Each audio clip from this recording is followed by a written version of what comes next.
Bonsoir et bienvenue à tous dans les dossiers de la mémoire. Parmi les procédés les plus abjects employés par la police française dans la répression de la manifestation du 17 octobre 1961 à Paris, celui de noyer les Algériens dans la Seine était l'un des procédés les plus inhumains. Je vous propose ce soir justement un témoignage exceptionnel d'une victime, d'un rescapé de la violence policière à Paris, quelqu'un qui a échappé par miracle à la noyade durant la nuit noire et glaciale du 17 octobre 1961 à Paris, lorsqu'il a été surpris et jeté dans le fleuve de la Seine. J'ai nommé le militant de l'organisation civile de la Fédération de France du FLN à Paris, c'est El Khdar Djerada. Monsieur Djerada, bonsoir et bienvenue dans les dossiers de la mémoire.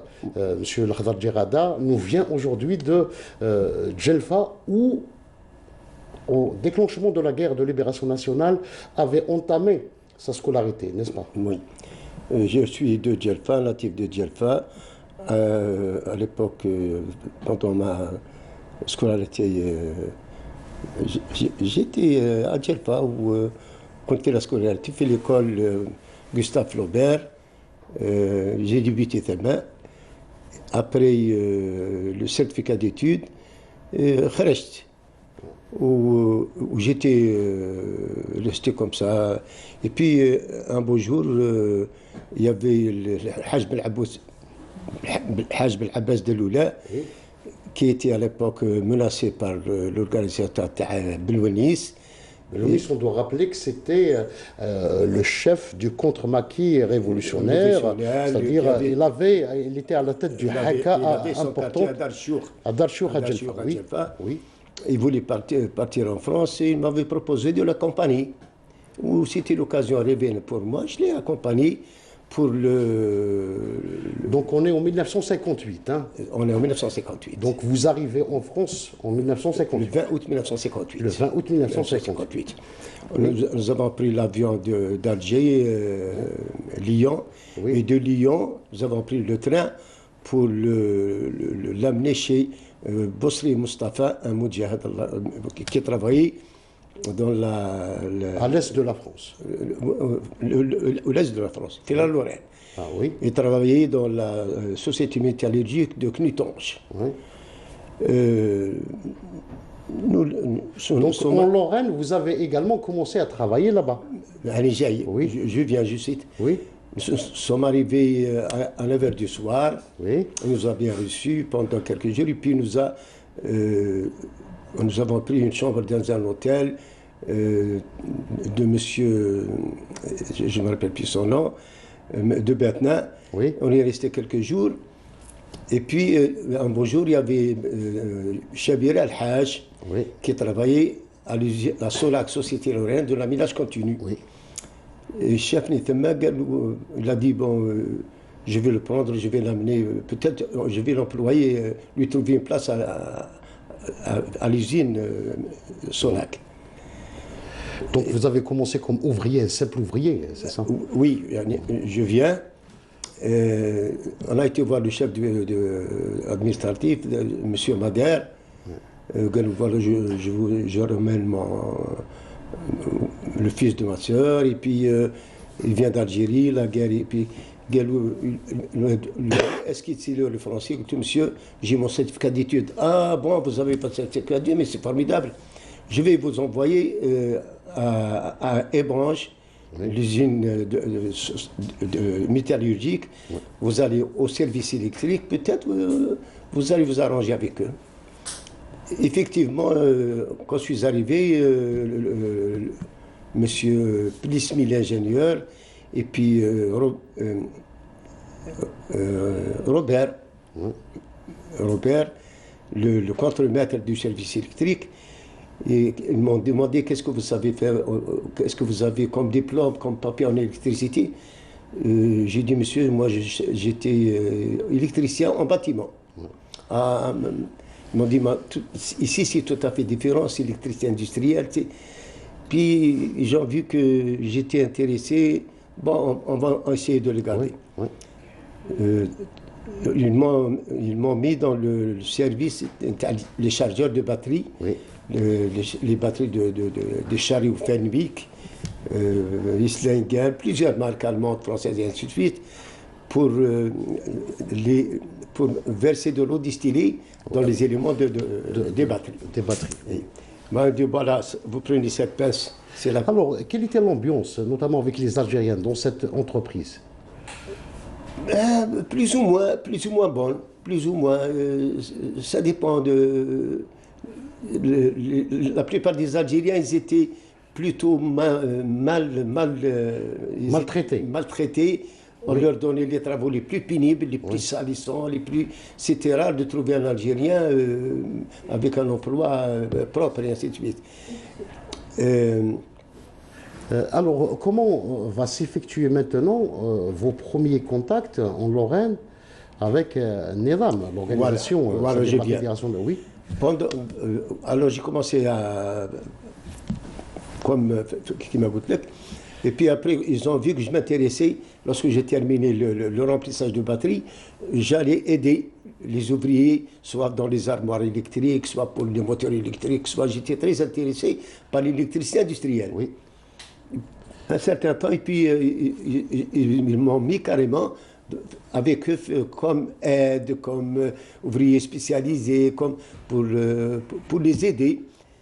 Et j'étais toujours plus intéressé. Ils m'ont envoyé faire un stage à l'école de Florence. Oui. J'ai fait un stage de 3 années pour obtenir finalement mon CAP d'électromécanicien en électricité industrielle. Oui.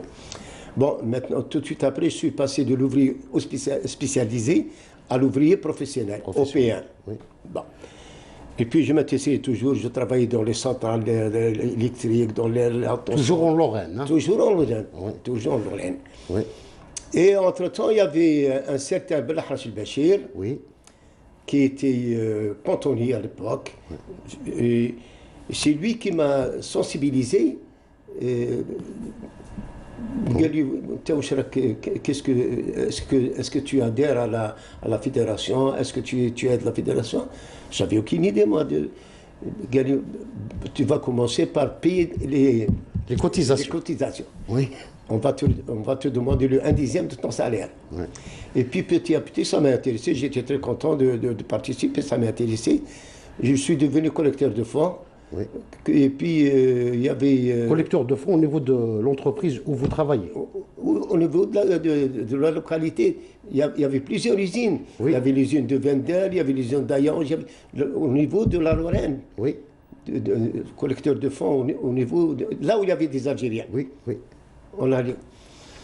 Et puis, un beau jour, il a été vendu, je ne sais pas comment, Oui. et s'est senti menacé.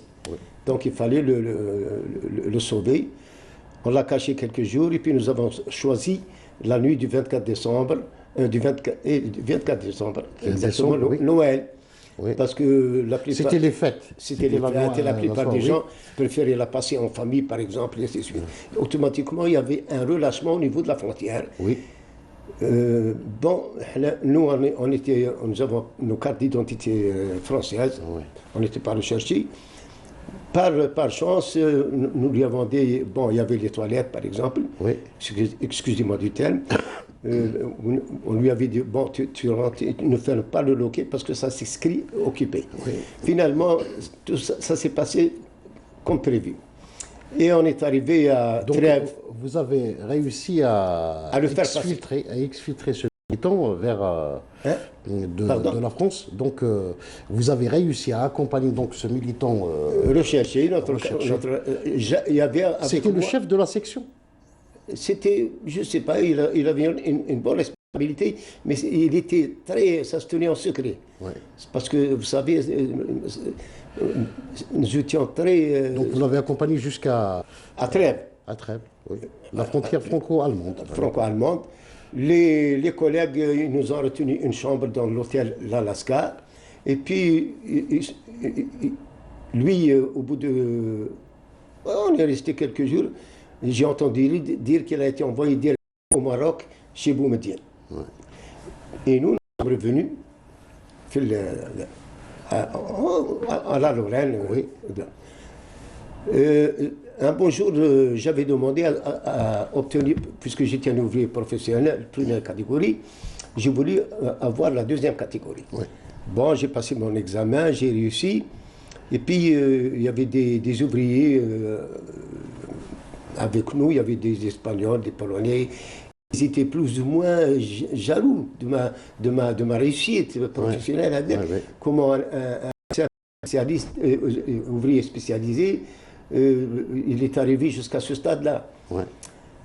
J'étais en train de dépanner un pont Morgan américain, et puis quand je suis revenu dans mon atelier où j'avais mes appareils et tout, le bateau, ils avaient inscrit un carton, et puis ils l'ont placé dans l'étau. Gerada réclame son OP pour payer les impôts fédéraux. Alors là, ça m'a mis en boule. Moi, je croyais être en famille avec eux, parmi eux, cool. J'avais demandé ma démission, j'ai démissionné parce que je me sentais dépassé. Ouais. Et c'est là où j'ai été à Paris. Alors à Paris, ça sera une autre aventure.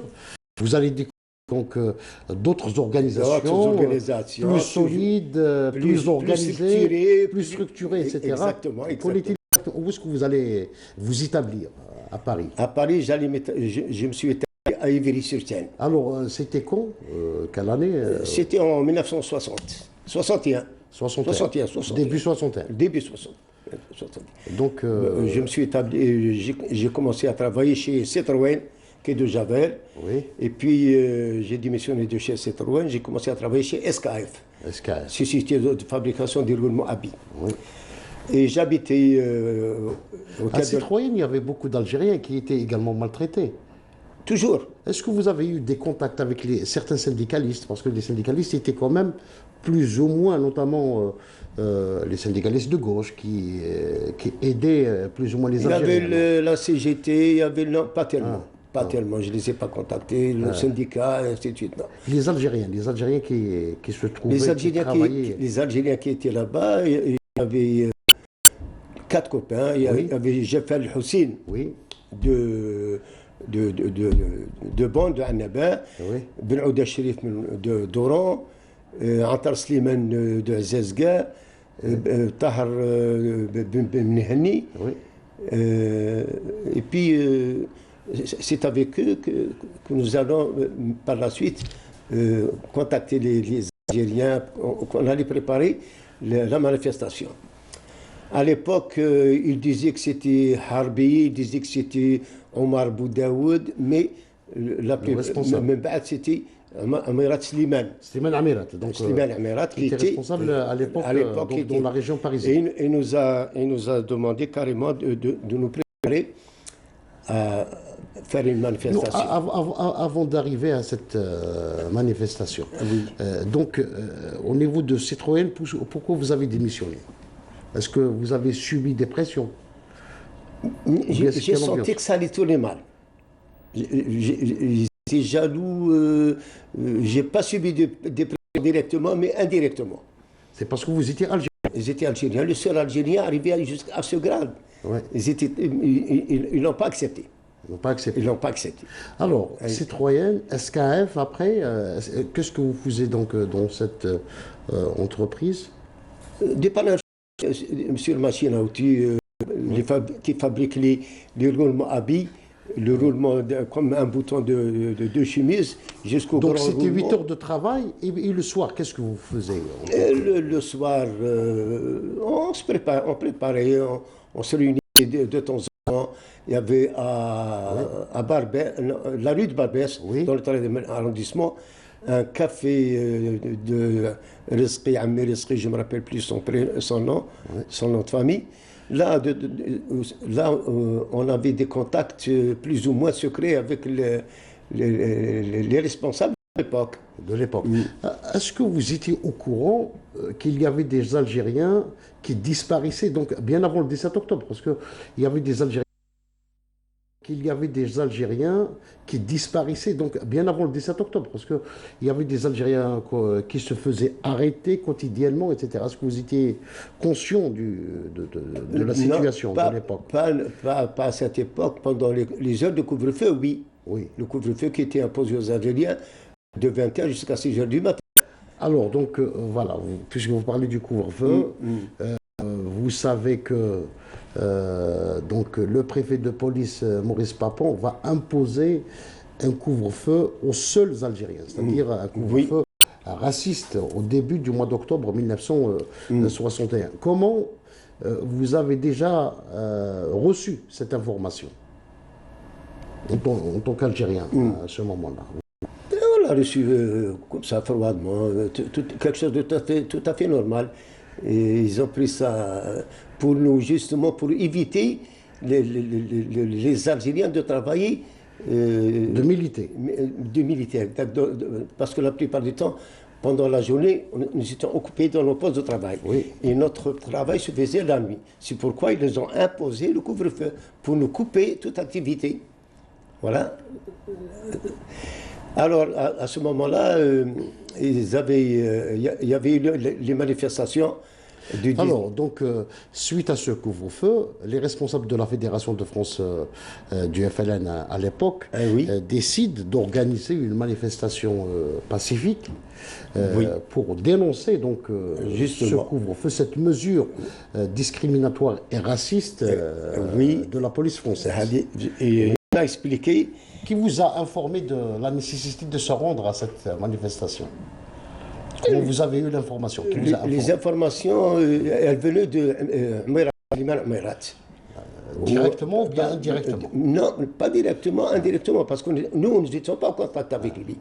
Parce que c'était très structuré. Là, on avait des contacts avec 2, 3 personnes, pas plus. J'avais des contacts soit 2, 3 personnes, pas plus. On ne pouvait pas aller plus loin parce que c'était très, très structuré, très secret, gardé en secret.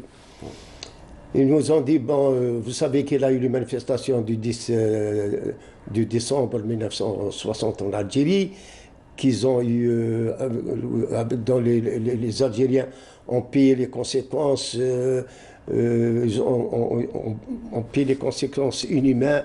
Il y a eu beaucoup de morts parmi les hommes, parmi les femmes, parmi les enfants. Nous aussi, nous allons combattre manifester en France et combattre la France à Paris, dans sa capitale. Il faut être des hommes, préparez-vous au sacrifice. Donc vous habitez à l'époque la région d'Ivry, sur Seine. Oui. Est-ce qu'il y avait d'autres Algériens qui habitaient dans la région que vous connaissez? Il y avait beaucoup d'Algériens qui habitaient dans la région, oui, il y avait beaucoup. Mais... vous êtes concerté pour organiser cette manifestation avec eux? Oui, la plupart des Algériens ils étaient d'accord. Tu es d'accord pour parce que la plupart des Algériens payaient leur collecte, la plupart des Algériens activaient au sein de la Fédération de France, oui. Ils étaient tous pour cette manifestation avec plaisir. Alors, le jour J, on est le 17 octobre 1960. Le jour J, on a commencé on est le 17 octobre, le matin. Vous avez donc décidé... Ils nous ont informé 2 jours avant. 2 jours avant. Le 15, quelque chose comme ça.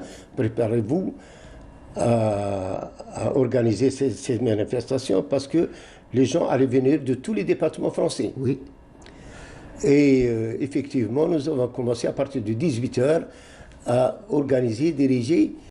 Et puis, il y avait plein de monde, il y avait beaucoup de monde. Alors, c'était une journée plutôt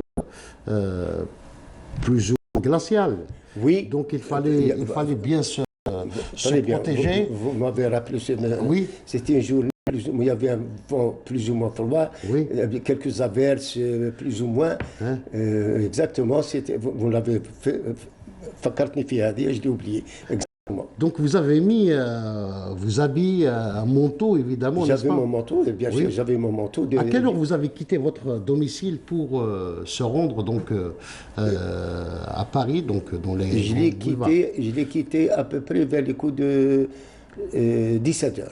17h. Donc 17h, vous avez pris J'ai pris le métro. J'ai pris le métro de la place d'Italie. Oui. Et puis je me suis rendu le boulevard Saint-Michel. Saint-Michel. Donc vous arrivez là-bas avant 18h évidemment. Vers 18h, nous avons commencé à organiser et à diriger. Donc il y avait... Est-ce que vous pouvez maintenant nous relater un petit peu l'ambiance? On est à 18h à la place Saint-Michel. Ça, vous étiez à la place Saint-Michel. Qu'est-ce qui se passe à 18 h? Vous voyez les gens arriver? Il y avait des gens, beaucoup de gens qui arrivaient de plus en plus, il y avait beaucoup de monde, et ça grossissait au fur et à mesure. Oui. Et puis, on les dirigeait la plupart vers l'Arc de Triomphe, vers le Champs-Élysées, vers la Tour Eiffel, là où il y avait beaucoup de la presse étrangère. La presse Il y avait là où il y avait les ambassades, les consuls, où il y avait les attachés de... Donc il y avait des gens qui organisaient. Il y avait des gens qui organisaient, qui dirigeaient. Ah oui. Et puis la chose la plus importante, ils nous ont dit, vous allez participer à ces manifestations dans le calme et ne prenez aucune arme, ni arme à chaud, ni arme blanche, ne serait-ce qu'un coupe-ongle. Oui. Donc vous allez manifester pacifiquement.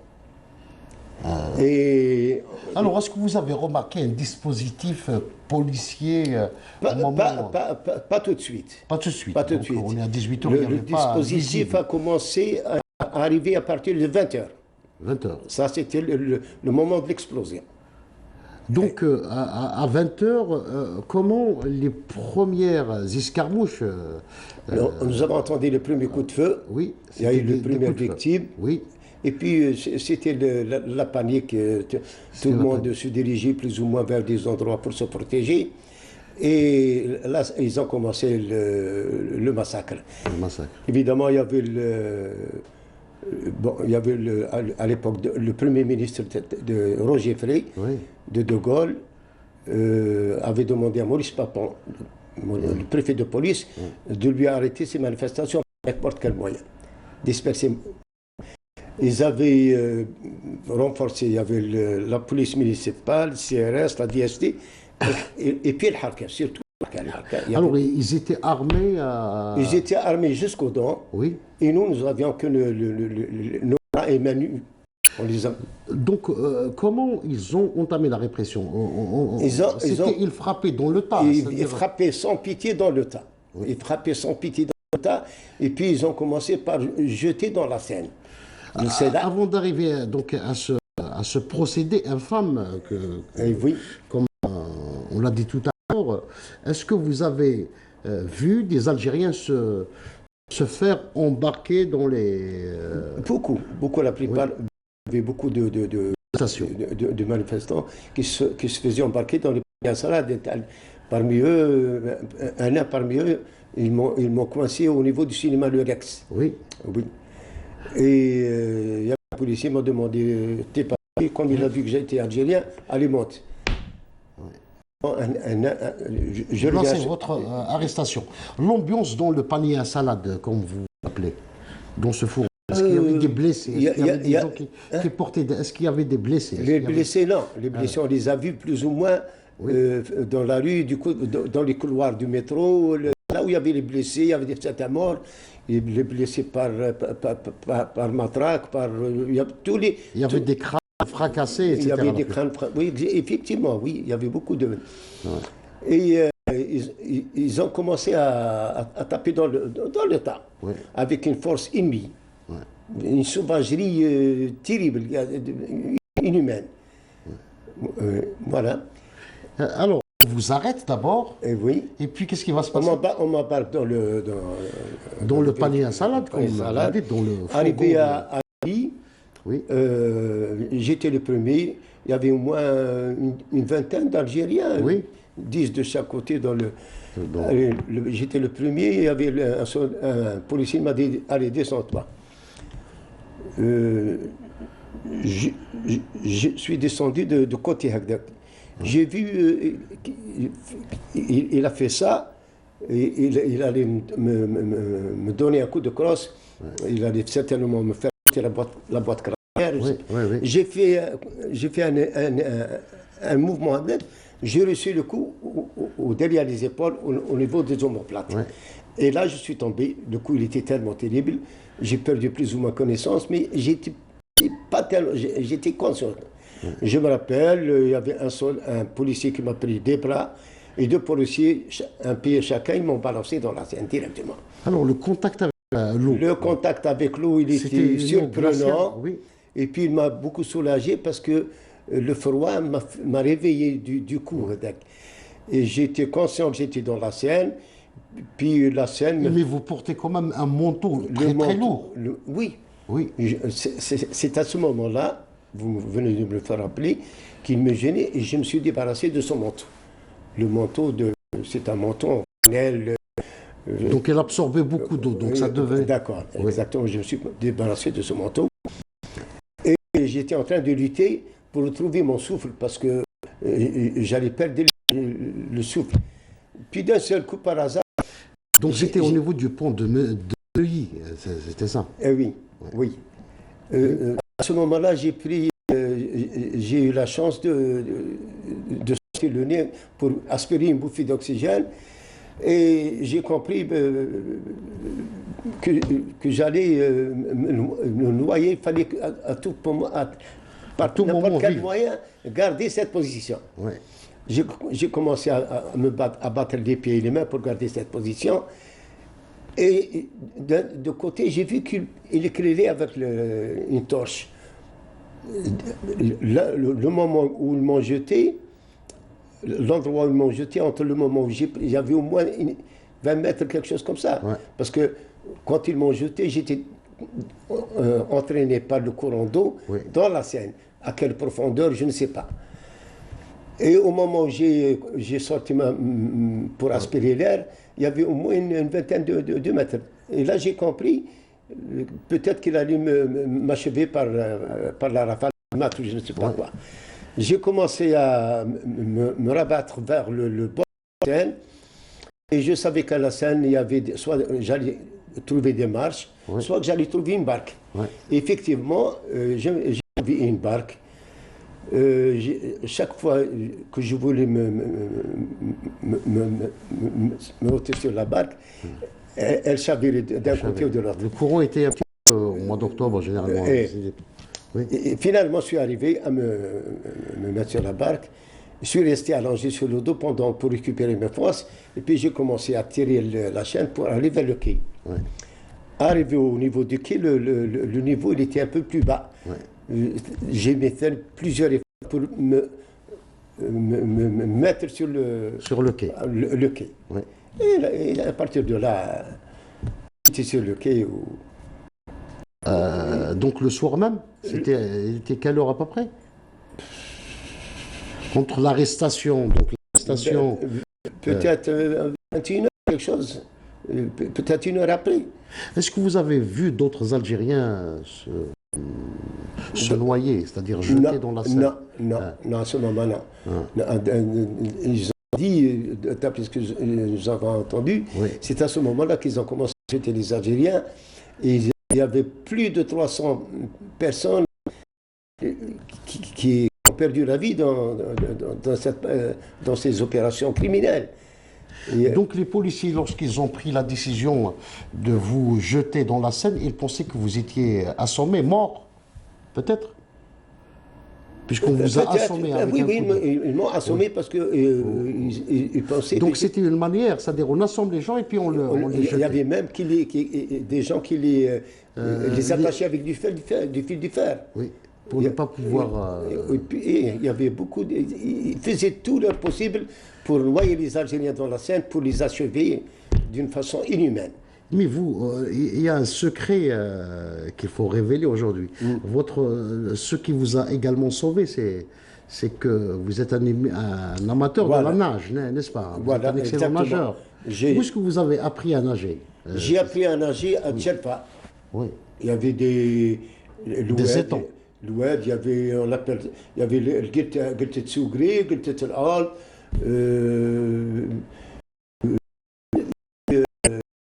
Vous êtes un amateur de la nage jusqu'à aujourd'hui. Et puis, à un certain temps, ils ont construit une piscine à Djerfa, une piscine. Et c'est là où je me suis entraîné beaucoup plus dans la natation. Je suis devenu un bon nageur. Et entre-temps, lorsque j'étais à Paris, j'allais aussi dans les piscines. Piscine, la rue de la Ligne à Paris, à Ivry, la piscine d'Ivry. J'étais devenu champion de la nage, la natation. J'ai appris à nager toutes sortes, sur crawl, sur le dos, sous l'eau, papillon. J'étais un bon nageur. On revient maintenant. Donc, vous avez pu échapper donc à une noyade certaine. Oui. Vous êtes maintenant sur le quai. Il faisait nuit. Oui, il faisait où est-ce nuit. que qui vous a Ce qui m'a sauvé, je vais y venir. J'ai marché quelques temps et puis je me sentais faible et mourir de froid. J'ai vu une lumière, une maison. Ouais. Je me suis dirigé vers cette maison. À peine arrivé, il y avait un chien qui m'a agressé. Et puis, tout de suite après, le propriétaire de la maison, il a entendu les aboiements du chien. Et il a allumé la lumière de la cour. Qu'est-ce qui se passe? Il a rappelé son chien. Puis il a dit, qu'est-ce qui se passe? Qui est là? J'ai dit, monsieur, s'il vous plaît, j'ai besoin de votre aide. Pourquoi je viens de tomber accidentellement dans la Seine et je meurs de froid? J'ai besoin de votre hospitalité. Ouais. Sa femme, elle était à côté de lui. Papa, laisse rentrer le pauvre, tu vois bien qu'il tremble de froid. Elle approche et puis ils m'ont reçu chez eux. Ouais. Ils m'ont apporté un bol de... Donc c'était des Français. Hein? C'était des Français. Hein? C'était des Français. C'était des Français, des purs Français. Ouais. Des Français. Ils m'ont déporté très humain. Ouais. Ils m'ont apporté un bol de potage, ils ont mis un grog dedans, je ne sais pas quoi, ça m'a réchauffé un petit peu. Puis ils m'ont donné une peignoir pour me réchauffer. Il m'a dit, toi tu es un petit malin, tu n'es pas parmi les manifestants. J'ai dit oui. Il m'a dit, c'est des salauds ce qu'ils sont en train de faire. Massacrer des gens sans armes. Ils étaient contre ça. Ouais, ouais. Bon, j'ai passé la nuit, le matin en me réveillant, ils m'ont ramené du café au lait, du pain beurré, j'ai pris le petit déjeuner. Il m'a dit, tu sais, le lit où tu as passé la nuit, c'est le lit de notre fils. Et notre fils qui est soldat appelé en Algérie à Ain Karban, ouais, à Ora. Ouais. Puisque nous vous avons sauvés, demandez à Allah pour qu'il sauve notre garçon. Ouais. Et c'était comme ça, hein? C'est comme ça. Ouais. Comme ça, mais des gens très, très sympathiques. Ouais. J'ai dit bon, Inch'Allah, et puis je suis resté pendant un certain temps en contact avec eux. C'était monsieur et madame Mittan. J'ai appris, et je suis resté en contact. Donc on vous a hébergé pendant combien de temps? La nuit. La nuit, La nuit, puis le lendemain, j'ai repris ma chambre à l'hôtel.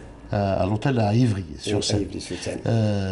Alors, on revient à Djelfa, oui, au même moment, parce que en Algérie, on a eu des échos de cette violente répression à Paris. Oui. Donc, pour vos parents, votre maman... pour ma maman... vous étiez mort. J'étais mort. Ils m'ont jeté dans la Seine, mort, et c'est tout. Alors, ils ont même organisé des funérailles, comme ça. Ils ont organisé la prière de l'absent, comme on dit. Exactement. Oui, comment ils ont reçu l'information à Djelfa? Oui. Je ne sais pas comment il a reçu. Oui. En tous les cas, entre-temps, je ne sais pas comment ils l'ont reçu. Soit ils avaient dit le premier chef de Daïra qui était à Djelfa, il s'appelait Lezari Ben Sohra. Oui. Lorsque ma mère a été demander des renseignements de son fils, il lui a dit d'un seul coup, ton fils il est mort, d'après nos informations, ton fils il est mort. Donc après, c'est à ce moment-là qu'elle organise, elle a fait son deuil en quelque sorte. Elle a fait son deuil. Non seulement son deuil, elle a bu de l'eau de Javel. Oui. Elle a voulu s'empoisonner. C'était son fils unique. Oui. Et elle a voulu s'empoisonner. Heureusement, il y avait le mari de sa sœur. Oui. Ils l'ont amené à l'hôpital pour lui faire un lavement et puis ils l'ont sauvé de la mort certaine. Oui. Et puis, au niveau donc de la région de votre région de naissance, donc on a organisé une soirée. العشاوني Oui, la soirée تاع le mort la وداروا prière du الطلبة mort, de l'absent. داروا الطلبة وكل j'étais pour eux mort وخلاص. Alors, et puis au bout d'un certain moment, votre mère décide quand même d'écrire. Bon, Oui. après ça, c'est. Entre-temps, il y avait un certain Lahrash Belhadi Oui. qui était à Paris ثم. قال لها non, بس عليه, il n'est pas mort. Ils l'ont jeté effectivement dans la mer, et puis c'est un rescapé du massacre. Il est toujours en vie, il a repris son travail. C'est à ce moment-là qu'elle a écrit au maire d'Ivry. Et vous avez la lettre de Bobo. Et nous avons donc la lettre, la réponse du maire. Du maire, exactement. On voit sur le petit écran, Oui. où il atteste, le maire donc d'Ivry, qui a pris le soin de répondre à votre maman pour lui dire que votre fils, il est toujours vivant, qu'il habite à telle adresse, à tel endroit, à tel endroit. Mais est-ce que votre mère, elle n'avait pas cru quand même donc cette réponse écrite? Elle cherchait toujours une preuve effective. De Une votre... preuve. Oui. Il y avait un certain nommé Harra Ahmed Oui. qui était avec moi, un ami. Il travaille à l'usine sur l'acte toujours. Lorsque le Hadi est revenu à قال لي voilà, il m'a ramené une rose blanche de la part de ta mère. Tu dois te photographier pour lui prouver que tu es vivant avec cette blanche. Et puis, donc, nous avons la photo. Vous avez la avez photo, pris cette photo. Donc, de cette photo, oui. Et puis, quand elle l'a reçue, elle a quand même. Elle a dit, parce qu'elle avait du doute, elle a dit, bon, il est vivant. Et puisqu'il s'est photographié juste à côté de moi. Parce que votre main. Le bras gauche. Le bras gauche. Là, il a dit, peut-être que son bras gauche, son bras, il est coupé ou elle l'a blessé. Elle avait du doute. Oui, et puis quand est-ce que vous avez donc repris contact avec votre famille? Donc quand est-ce que vous êtes... C'est lorsque je suis revenu en Algérie. Oui. C'était quand? À cette époque, c'était en 1962. Oui. Je travaille toujours chez SKF. Oui. Je trouve une annonce dans Le Monde. Oui. L'EGA, l'électricité et gaz d'Algérie, c'était pas Sonelec, c'était l'EGA, Oui. une société privée. Elle cherchait des techniciens pour d'Uzerville à Annaba, à Bonn. Oui. J'étais voir le bureau, le bonhomme au bureau, et Goulou Perret. Il m'a dit, bon, pour il avait mes diplômes et tout, votre candidature, il est retenue. Mais de préférence, revenu demain matin, il y a M. Abdelkader Zaïbek, le PDG de l'EGA à l'époque, oui. Avec qui vous allez débattre. Effectivement, le lendemain, j'arrive vers les 10h, quelque chose comme ça, 9h, 9h. Bon. J'ai pris contact avec M. Le contact avec, donc là c'est le contact professionnel, mais le contact avec la famille, donc comment vous avez repris? Oui. C'est-à-dire que vous avez commencé d'abord. Le contact, il allait venir avec la famille. Oui. Parce que j'allais rentrer en Algérie. Oui. Bon, Abdelkader Zaïbek dit, mais qu'est-ce que vous attendez? On a besoin de gens comme vous. Il faut rentrer en Algérie le plus tôt possible. Monsieur, je lui dis, laissez-moi faire le solde de tout compte parce que j'étais en train de travailler chez Tani Roulement. Bon, il m'a dit, il n'y a pas de solde de tout compte. Galou, monsieur, Perret, faites-lui une avance de 5 000 nouveaux francs. C'était une somme très importante. Et réservez-lui une place, avion Caravelle, première classe, le plus tôt possible. Et essayez d'être vers les coups de 10h à Orly pour embarquer. J'avais mon frère qui travaillait à l'hôtel Dieu, le plus grand et le plus vieux hôtel de Paris, comme infirmier. J'ai été le voir, il m'a dit, bon, puisque c'est comme ça, je vais t'accompagner jusqu'à la gare d'Orly. Il m'a accompagné, et puis j'ai pris l'avion pour le 12-12. Le 12 décembre, exactement, j'ai pris l'avion pour à destination de Bonn. Arrivé à l'aéroport de Bonn, un agent avec une pancarte, Djerad Al-Agdar, on s'est mis en contact, salut cordialement, et puis j'ai été à la direction de l'EGA à Bonn, à Annaba. Ils m'ont reçu, on a dit de beaucoup de choses. Ils m'ont réservé une chambre à l'hôtel d'Orient, de la place de la Révolution. Oui. Et j'ai commencé à travailler, j'avais une responsabilité de Betna, Souga Arras, Mondovi, Saint-Charles, Annaba, Le Khroub, Satif, Bourz Barirish. C'était quelque chose, j'avais une équipe avec moi, et on s'était mis au travail, on travaillait sérieusement. Et puis au bout d'un certain temps, mon chef, mon ingénieur, si on veut, c'était un commandant de pays. Il avait quelques connaissances élémentaires en électricité, et puis il voulait m'imposer sa méthode de travail. Je n'étais pas tellement heureux de cette méthode. J'ai démissionné. J'ai fait un abandon de poste. Et c'est là où je suis rentré À Djelfa. Alors, Djelfa. Oui. J'ai passé ce midi. Lorsque ma mère elle a entendu que j'étais arrivé à Bonn, elle n'a pas voulu croire, elle est venue elle-même à Bonn. Oui. De Djelfa, elle est venue à Bonn, accompagnée de... Mais il ne vous a pas informé, c'est-à-dire vous ne savez Non. pas qu'à l'époque il n'y avait pas les moyens de communication d'aujourd'hui. Oui. J'étais à Al-Khroub à une mission. Vers les coups de 11 heures, j'arrive à l'entrée du poste. Le gardien du poste, Gali Wala, ami, je ne sais pas, Gali Wala, votre mère, elle est là. Votre mère, elle est là, effectivement. Il m'a ouvert à la maison. Il m'a vu ma mère. On s'était sauté sur moi. Elle pleurait de joie. Alors, est-ce que vous lui avez demandé des explications par rapport à cette histoire de rose en plastique?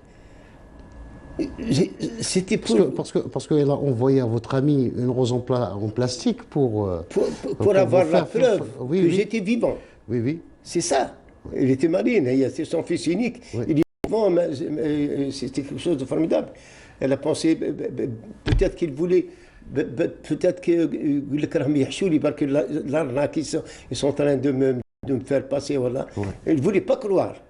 Et puis ces retrouvailles, donc Al-Khroub, c'était comment? Donc c'est vrai que c'était un moment fort Mais je fais le Khroub à Annaba. À Derville, exactement. Oui. En émotion. Ouais. L'émotion était forte. De deux côtés, j'ai retrouvé ma mère, elle a trouvé son fils vivant. Et à l'époque, vous aviez à peine 20 ans, c'est ça? 20 ans. 20 ans. 20 ans. 21 ans. 21. 21 ans. 21 ans. Aujourd'hui, Monsieur Djerada, Oui. 60 ans après les massacres de Oui. cette nuit glaciale, donc du 17 octobre 1960, comment vous voyez, est-ce qu'il vous arrive donc de revoir les images terribles de cette journée? Bien sûr, les images plus que terribles, des images inhumaines. Les Algériens, ils ont subi des tortures, des massacres de la part de la France. Et puis, ce qui m'a beaucoup plu, c'est que ces Algériens qui voulaient le martyre, qui combattaient les Français armés jusqu'aux dents, avec les mains nues, à bras nus, œil pour œil, dent pour dent. Ces Algériens qui voulait montrer à l'opinion mondiale la sauvagerie inhumaine de la France, pour tout ce qu'elle a fait pour l'Algérie. La France toute la puissance économique, nucléaire, c'est grâce à l'Algérie. Les Algériens, ils ont beaucoup fait pour l'économie de l'époque. La puissance nucléaire de la France, c'est grâce à l'uranium de Reagan, aux essais qu'ils ont effectués, une vingtaine d'essais à Reagan, avec les conséquences qu'on sait, l'empoisonnement de l'atmosphère, de l'eau et de la radioactivité. Est-ce que vous avez pris contact également avec les responsables de la Fédération de France? Après, donc... Non. Lorsque je suis rentré en Algérie. Non. Avant, c'est-à-dire au lendemain donc, de ces massacres. Le contact que nous avons pris, nous avons fêté le 5 juillet, l'indépendance. Oui. C'était comment, justement? Comment vous avez vécu ce moment important? Avec joie. Et puis la plupart des restaurants préparaient le couscous gratuitement. C'était la fête nationale. Pour nous, c'était la fête nationale, la fête de l'indépendance. Nous l'avons fêtée en France. Avec joie. C'est une belle revanche. C'était une belle revanche. C'était une belle revanche. Oui, justement, la France, la France qui a séduit le pays de la liberté, de la démocratie, tout ça, c'est de la poudre aux yeux. La France est un pays sauvage qui a employé une sauvagerie envers les Algériens incomparable. Je sais pas moi, et puis avec tous les massacres qu'ils ont effectués, aucun président français n'a voulu, on n'a pu demander le pardon, la repentance pour se repentir des massacres, du mal qu'ils ont fait à cette Algérie. Cette Algérie dont la France a tiré tous les profits, économiquement, militairement et tout. Voilà. Et c'est ça que je condamne. Je les condamne. Aujourd'hui, il y a des associations en France, des Algériens, donc il y a entre autres le collectif du 17 octobre, qui réclame tout simplement justice. Soit faite. Oui. Et je suis parmi eux, le premier à réclamer que justice soit faite. Sur ce crime abominable. Abominable qu'a commis la France envers les Algériens.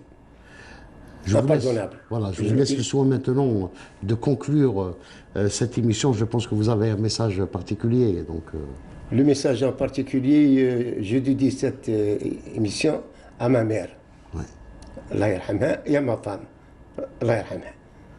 Oui, Madame Chenou Fatna et Madame Hafaf Rebeiha, ma mère. Voilà, je tiens... Oui, allez-y. C'est avec plaisir, c'est avec gloire que j'ai accompli cette tâche. Cette tâche où, alhamdoulilah, Dieu a voulu que je sois en vie, rescapé du massacre, où je tiens surtout à remercier tous les moujahidines, les chouhada Rabbi yarhamhum wa sha'alihum, et les moujahidines, les nobles moujahidines qui sont en vie, Rabbi yaj'alhum fi hayat zina.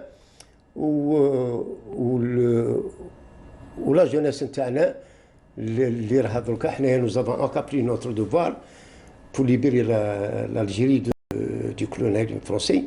Donc c'est à eux d'accomplir, de continuer la lutte pour que économiquement, pour relever l'économie de notre pays, pour préparer l'avenir de notre pays, pour être reconnaissant envers les moujahidines, envers notre armée, envers notre généraux, envers notre président de la République, envers nos ministres. Et ils doivent continuer au devoir de tous les moyens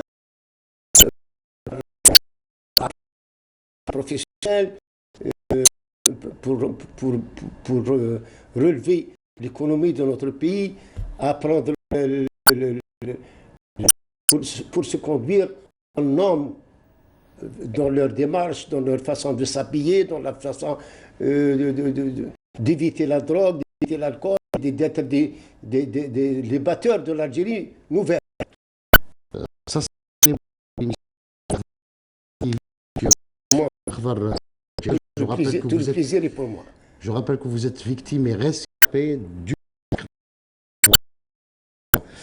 Paris. Je tiens à vous remercier de nous avoir suivis. Je remercie toute l'équipe. Tout le plaisir est pour moi. Technique qui m'a accompagné dans la préparation de cette émission. Excellente soirée et à bientôt.